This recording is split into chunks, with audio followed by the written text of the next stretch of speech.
Although aircraft may differ in design and performance, the aerodynamic forces acting on any maneuvering aircraft are basically the same.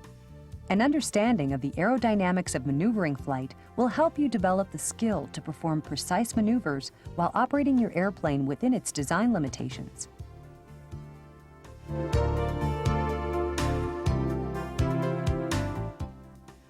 In straight and level unaccelerated flight, the forces acting on your airplane are in equilibrium. In a stabilized climb, the forces are also in equilibrium. However, the relationship between these forces is changed. When pitch is increased and the flight path is inclined, the force of weight is divided into two components. One component of weight opposes lift 90 degrees to the flight path, and another component acts in the same direction as drag, opposing thrust. Thrust also is divided into separate components, one which acts parallel to the flight path and the other which acts perpendicular to the flight path. The total thrust required is greater in a climb than in straight and level flight. Unless thrust is increased through an addition of power, airspeed will decrease as the pitch attitude increases. To maintain the airspeed, the transition from level flight to a climb normally requires a change in both pitch and power.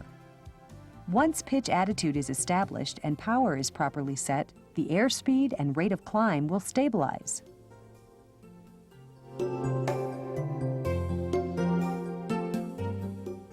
During high-power, low airspeed flight conditions, such as those present in a climb after takeoff, several forces can act to create a noticeable left-turning tendency in propeller-driven aircraft.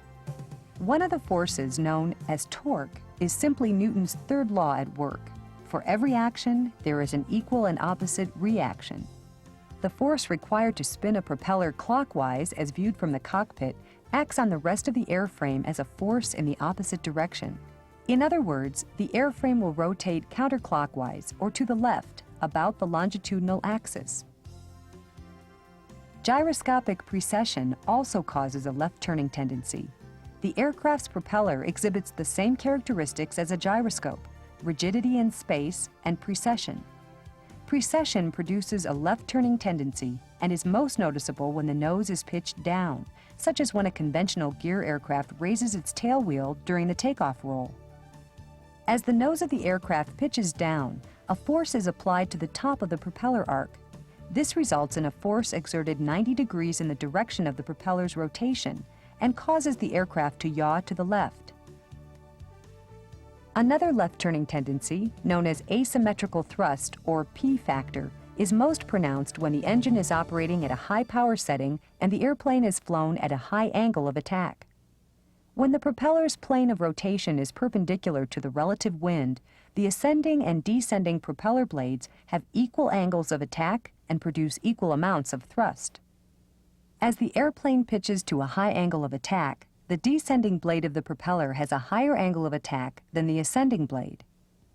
The result is that more thrust is produced by the descending blade on the right side of the airplane, causing a turn to the left. Spiraling slipstream, which also produces a left-turning tendency, is the result of the airflow behind the propeller moving rearward in a corkscrew motion around the fuselage. Since the propeller is rotating clockwise, the slipstream pushes the vertical stabilizer to the right, causing the nose of the airplane to yaw left. To help counteract left-turning tendency and make the airplane easier to control, some manufacturers have incorporated special design features. One such feature is a small metal tab positioned on the trailing edge of the rudder. The tab is bent slightly to the left, so the pressure of the passing airflow pushes on the tab, forcing the rudder to the right. This creates a yawing moment which counteracts the airplane's tendency to turn left.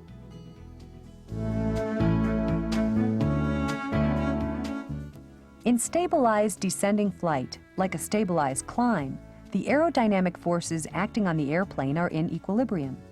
However, during a descent, one component of weight acts perpendicular to the flight path, opposing lift, while the other acts forward along the flight path, adding to thrust and opposing drag. If the power setting is unchanged, airspeed increases as the nose is lowered in a descent, and a corresponding increase in parasite drag works to balance the force of weight. When airspeed stabilizes, aerodynamic forces are again in equilibrium. If the force of thrust is removed by reducing the power to idle, the forward component of weight must be increased to counteract the force of drag. In order to maintain the same airspeed, the nose must be lowered even further. In a gliding descent, the best glide angle and the best glide distance result from flying the airplane at an angle of attack which provides the least amount of total drag for the corresponding lift. This angle of attack is referred to as the maximum lift-to-drag ratio, or LD max. The aircraft's best glide speed normally is achieved at the angle of attack corresponding to LD max. The best glide speed is published in the pilot's operating handbook. For example, the best glide speed for this airplane at 2,600 pounds is 75 knots with the propeller windmilling, flaps and gear up in calm wind conditions. Glide ratio represents the distance an airplane will travel forward without power in relation to altitude loss. For example, a glide ratio of 10:1 means an airplane will travel approximately 10,000 feet of horizontal distance for every 1,000 feet of altitude lost in a descent. The angle between the flight path and the horizon is called the glide angle. As drag increases, so does glide angle. For example, in a glide when the landing gear is lowered, there is a corresponding increase in drag. To maintain the same airspeed, this increase in drag is counteracted by lowering the nose of the airplane, thus increasing the glide angle, which results in a reduced glide distance. Although the weight of the airplane doesn't affect glide ratio, it does affect the airspeed that must be flown to attain the best glide distance. Since a heavier airplane will sink faster, a higher airspeed must be maintained to support the greater weight and yield the same glide distance as a lighter airplane.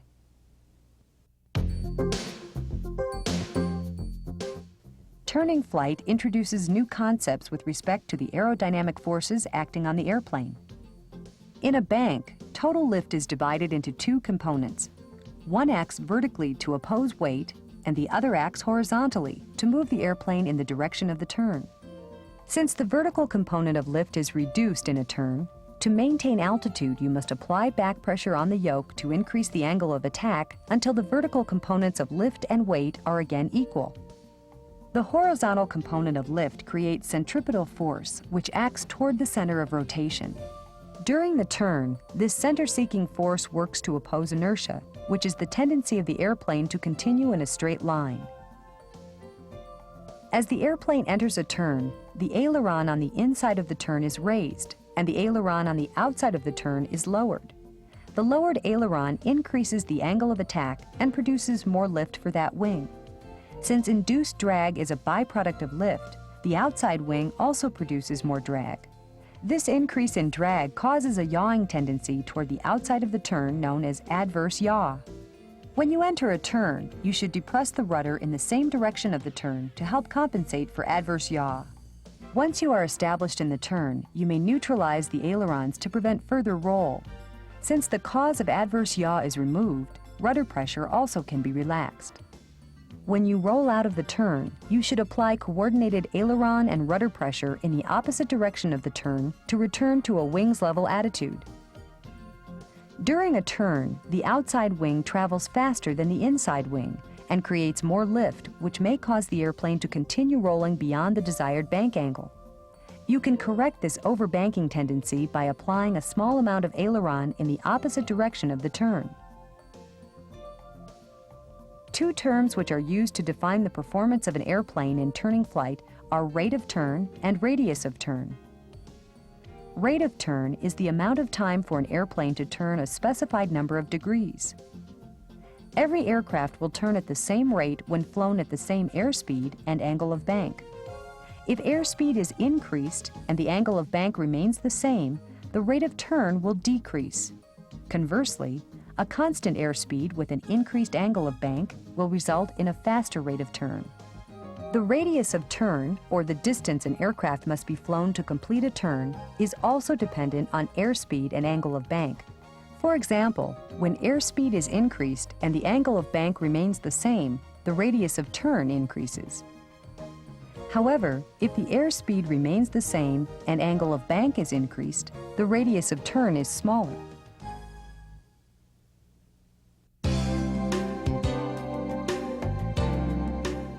Load factor is the ratio of the load supported by the wings to the actual weight of the airplane. An airplane in straight and level unaccelerated flight has a load factor of 1, which means the wings are supporting only the actual weight of the airplane and its contents. You may be more familiar with the term G-force, which is used to describe loads imposed on a maneuvering aircraft. You can relate G-force to the feeling you get while riding a roller coaster. As you enter a banked turn on a roller coaster, you feel the forces created by the combination of centripetal force and inertia as seat pressure. The pressure you feel is, in reality, an increase in load factor that is expressed in Gs. As the roller coaster reaches the top of the track and begins a rapid descent, you may feel a sensation of weightlessness if centripetal force and inertia cancel each other out. It's important to note that a change in load factor can occur at any time due to pilot control input or environmental conditions such as turbulence.